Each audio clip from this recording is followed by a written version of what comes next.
Welcome to the Delmarva Almanac. Each week we connect you to the best of Delmarva. Like other almanacs, our aim is to tell you a little bit about our past, our present, and events in the near future. Now here's naturalist Jim Rapp to tell us about fall bird migration on Delmarva.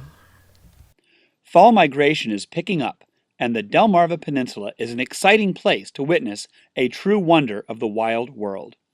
Overnight, relatively quiet parks and natural areas can be transformed into bustling open aviaries with songbirds dripping from every tree branch and twig, and shorebirds concentrating in tight, organized flocks on mudflats and beaches.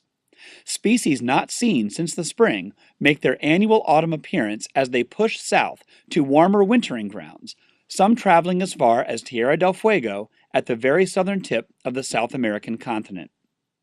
For birders the world over, Delmarva is on the list of places to bird before you die. There are several reasons for Delmarva's high position on the birding destination wish list. The first is geography. Birds often follow coastlines during migration. The Delmarva Peninsula is right in the middle of the Atlantic Flyway, a major route for many of the Western Hemisphere's most sought-after species. Birds also seem to prefer funnel-shaped peninsulas with a north-south orientation. Each autumn, migratory birds bottleneck near Cape Charles, Virginia, at Delmarva's southern tip, where they rest and forage before taking flight over the expansive mouth of the Chesapeake Bay. The numbers of individuals and species are dazzling. Spend a weekend birding cape to cape in the fall between Cape Henlopen and Cape Charles, and you may likely top 200 species on your bird tally. Another reason Delmarva attracts the birds is coastal habitat and water everywhere.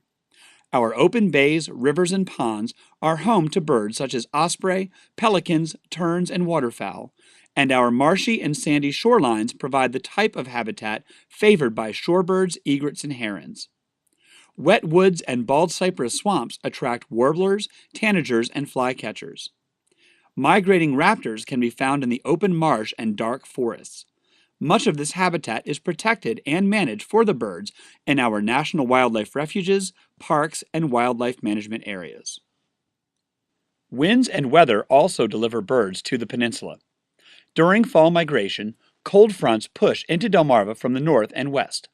This can produce migratory bird fallouts when thousands of birds leave the skies to congregate in a small area while waiting for better weather. Some fallouts can be small, such as a narrow, shrubby point jutting out into a bay, while others can canvass the entire peninsula. If strong winds blow from the south, many migrants will wait for days until favorable tailwinds appear to help carry them over the Chesapeake. Heavy storms and fog can cause birds to fly a little too far over the Atlantic, and these cautious migrants will quickly snap back towards the Delmarva coast, where they can wait safely for the bad weather to pass. Delmarva's flat, open landscape, mostly devoid of towering artificial structures that can obstruct and disorient birds, also makes the peninsula a good path for migration and a great place to be a birder. Fall migration actually starts in early summer for some shorebirds, but August, September, and October are peak months for most songbirds and raptors. November and December are when the waterfowl and seabirds arrive on Delmarva's shores, and many of our national wildlife refuges are managed to provide important winter habitat for our iconic ducks, geese, and swans. This is Jim Rapp, and you're listening to the Delmarva Almanac. We're talking about fall bird migration.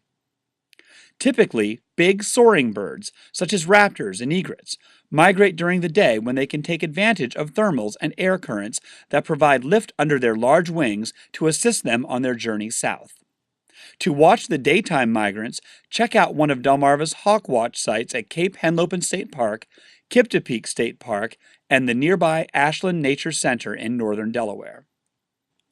Smaller songbirds, such as warblers and sparrows, tend to migrate at night. After a long night flight, the little guys will spend the morning foraging on fruits, seeds, and insects to get their energy up for the next leg of their trip. While feeding, you can get nice looks at these birds, who seem much more concerned about breakfast than any threat posed by a quiet, patient birder. Some species can migrate thousands of miles, non-stop, from departure to arrival.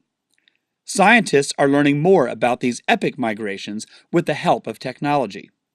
Using tiny satellite transmitters, scientists with the Nature Conservancy and the Center for Conservation Biology at the College of William and Mary tracked a tall shorebird known as a whimbrel from Virginia's eastern shore to the Mackenzie River in western Canada. This 3,200-mile, presumably nonstop flight was completed in just under 7 days. To accomplish this incredible migration, the tracked whimbrel sustained an average flight speed of 22 miles per hour for the duration of its journey. Whimbrels have one of the largest ranges of any bird on the planet. They breed in the Arctic and migrate to South America, Africa, South Asia, and Australia. They use their long, down-curved bill to probe sand and mud for invertebrates and to pick up berries and insects. On Delmarva, whimbrels gobble up fiddler crabs in our marshes to fatten up on their migration from South America to the Arctic. The barrier islands and marshes of Virginia's eastern shore provide a critical migratory feeding area for whimbrels and other shorebirds. Virginia's eastern shore is a great place to get your fall migration fix, and the local birders have an event planned just for you. Make plans now to visit Cape Charles, Virginia on October 8th through the 11th for the 23rd Annual Eastern Shore Birding and Wildlife Festival. The festival provides you with a front and center seat to view the migration spectacle with 4 days of guided hikes, boat trips, and free family activities. Festival headquarters open on Friday, October 9th at the Cape Charles Fire Station, where vendors, exhibitors, and free activities for families will also be located throughout the weekend. The popular Flight of the Raptor live bird of prey demonstration will be held in Cape Charles Central Park on Saturday, October 10th. This year, the festival also includes a traditional Eastern Shore oyster roast in the appropriately named village of Oyster, Virginia, also on Saturday. More information about the Eastern Shore Birding and Wildlife Festival can be found on our website, delmarva-almanac.com. Birds and the wild areas that support them add to the quality of life we enjoy here on the peninsula, but birding is also big business on Delmarva. According to a 2011 report issued by the U.S. Fish and Wildlife Service on the participation and spending patterns of 47 million birders nationwide, trip and equipment-related expenses associated with birding generated nearly $107 billion in total industry output, supported 666,000 jobs, and generated $13 billion in local, state, and federal tax revenue. Birders spent an estimated $15 billion on their trips and $26 billion on equipment in 2011.